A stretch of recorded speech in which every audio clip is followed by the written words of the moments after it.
I got 3 different burgers, 3 chopped cheeses, and finally I did some White Castle sliders.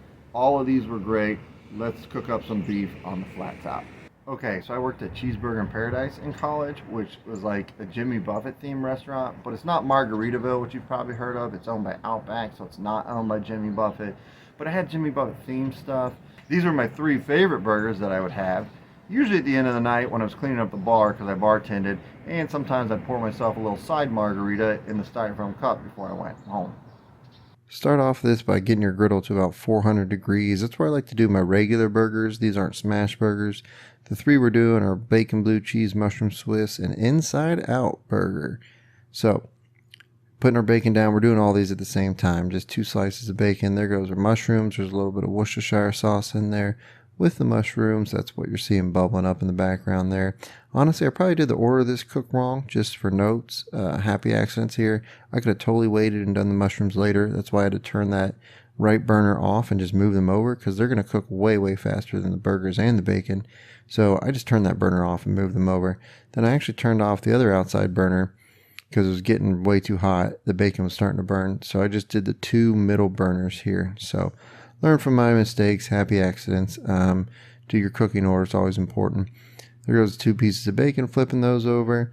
And then we're going to put down the butter and toast our buns. Again, this could have been done at a later time as well. I really kind of was all over the place with the order of this cook, but it's okay. It still worked out. Everything tasted delicious, you know. It's just a good learning experience. So here's, this one is like an onion bun. Highly recommend this if you can find it at your grocery store. I use this one for the mushroom burger. The other 2 are just plain brioche buns, nothing. They're the same bun, but we're going to do something different with the inside out one at the end. So bacon's done. It's going over to sit next to the mushrooms in the warming area. I'm going to flip these buns around so that the can get toasted evenly. They're looking good, but they're not done yet. Oh, that one looked good. And make sure they all get toasted evenly in the front of the griddle. I always go to the front of the griddle with these buns just because they seem to toast better there. It's not too hot. So all 4 of those are looking good. They're a little hot. Probably could have used a spatula there, but whatever. So get them off the griddle, and then let's go ahead with these burgers. I'm using the Montreal steak seasoning. Would highly recommend this on your burgers. I mean, salt, pepper is fine, garlic powder, but steak seasoning, brisket seasoning, if you can get something like that, I would highly recommend trying that. It just really spices them up a little bit. So we're still at 400 degrees. These are just regular pre-pattied burgers. I just bought them from Kroger. I didn't go out there and, patting them up myself. Trying to get to around 155, 160, right at 154. That way I can get about medium, maybe medium well. Here goes our mushrooms with the Worcestershire sauce on it. Then we're going to top that with a piece of Swiss cheese. I apologize for the glare. Go ahead and melt the cheese. If you're not melting your cheese on your burgers, we just can't be friends. While that one melts, I went ahead and put my blue cheese topping on this one. That's blue cheese, sour cream, salt, pepper, garlic. Delicious. It's a recipe that's in my ebook. I would highly recommend trying it. Then the bacon went on top of the blue cheese, hence the bacon blue burger. And then that one's delicious. It's done. The blue cheese is like somewhere between like a spread and a chunky blue cheese dip. Like, it's just really, really good. So, I would highly recommend it. Piece of cheddar on that. Again, we're melting our cheese. And then here comes the inside out. What I'm then doing is you're putting the toasted side down, and you're going to build the burger on what you would consider to be the top and bottom of your bun. So that's ketchup, mustard, onions. That's just your basic. All this is your basic McDonald's single. Ketchup, mustard, onions, pickles, cheese. But it's the buns inside out. So if the ingredients sound familiar, that's because it's a McDonald's single cheeseburger.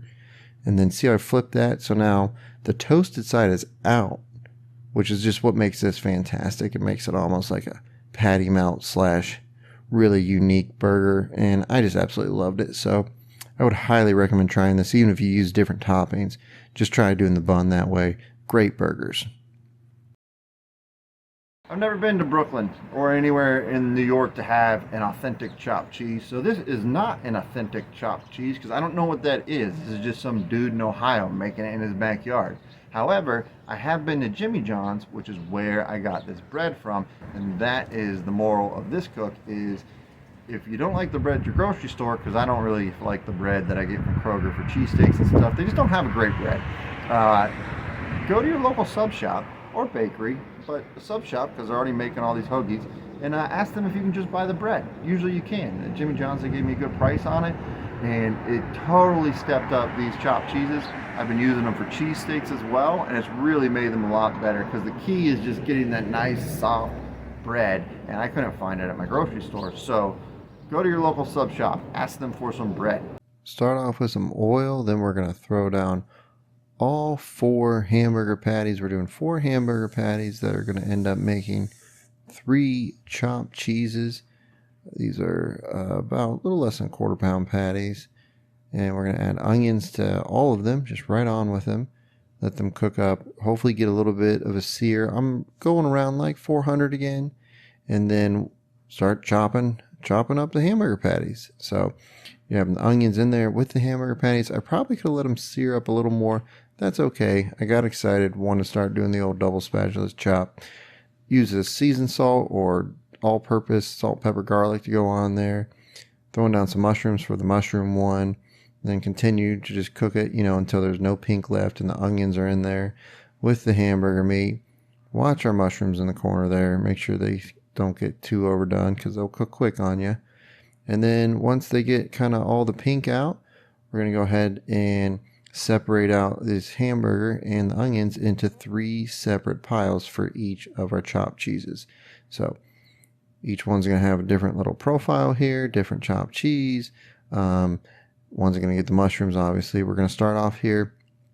This is a little bit of mozzarella I think I had going with the mushrooms. You could use pepper jack or provolone. American for the other 2. And they're just normal American.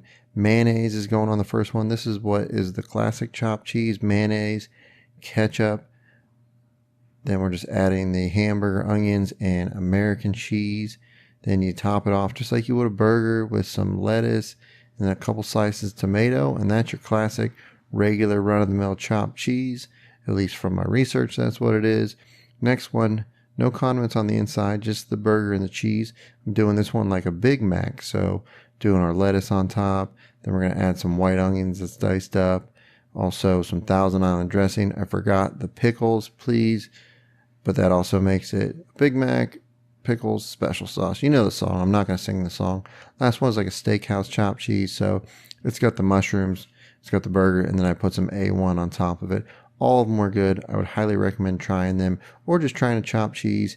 And don't forget about getting that bread from your local sub shop. So, White Castle sliders. These were delicious. They're a little bit time consuming. I don't know if I'll be making these all the time, but it was fun to do. It was interesting. I did not know about the dehydrated onions. You'll see that in the cook. I have a special relationship with White Castle. It's stationed here in Columbus, Ohio. Also, in high school, we used to go camping, and on the way down camping, we would stop, and all of us, me and like 7 of my best friends, would get a 10-sack each with onion petals and a Coke, and you had to eat it all. You just had to eat it all because we were going camping. And then we just sit around the fire the rest of the night, pretty much blazing saddles like, and just laugh and laugh and laugh. Moral of the story is, most men are still just like 15 or 16-year-old boys at heart, and they just like to laugh at farts. Starting the night before inside with this wax paper, learn from my mistake. You need to spray this wax paper because you'll see what happened later by me not spraying it down with some oil or some non-stick spray. But we're going to go ahead and roll it out right on the back of this sheet pan to get them thin. That was 1 pound of burger, and then I took a pizza cutter to try to cut them into 12 little burgers. Put a hole in each one. You got to put a hole, that way the steam comes through. This is just the back of a blender paddle that I had, a little whisk there. Then you freeze them. You have to freeze them too. This is a lot of work, but it was fun. I don't know if I'm going to do it again, but it was fun. Dehydrated onions going on the stove with a little bit of water, about 1.5 cups of water going in with the 1 cup of onions. Put those out and you just let those cook and they just rehydrate. I just put them on the griddle and let them cook.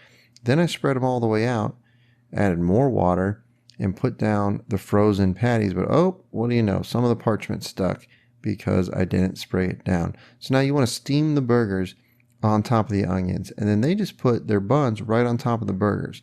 This did not work out well for me. Maybe someone has some tips. Next time I do it, I'm probably not going to do it this way. I'm just going to put the burgers on the onions and then flip them, because I just couldn't get my griddle to stay at a consistent temp and let the steam come through and cook the burgers all the way through. At White Castle, they don't flip them. I watched a bunch of videos. I did research, went there, bought a sack of 10. They don't flip them, man. So, and I got to where mine were like, they're still raw on top. And I was just waiting and waiting. And then my buns were still had some of the raw burger juice on. So I had to take every bun off and put it on the griddle to make sure I cooked that out. So, learning lesson, maybe somebody has some tips. It was fun to try. Again, I don't know if I'll do this again, but it was fun to try to do it the White Castle way. I'm putting cheese on each one, pickles on half of them for me, no pickles on the other half for my wife and my son. And then you can see I'm going to plate them here and get all 6 of them, no pickles for them. Then the pickled ones for me. Have a good one. Keep on griddling, friends.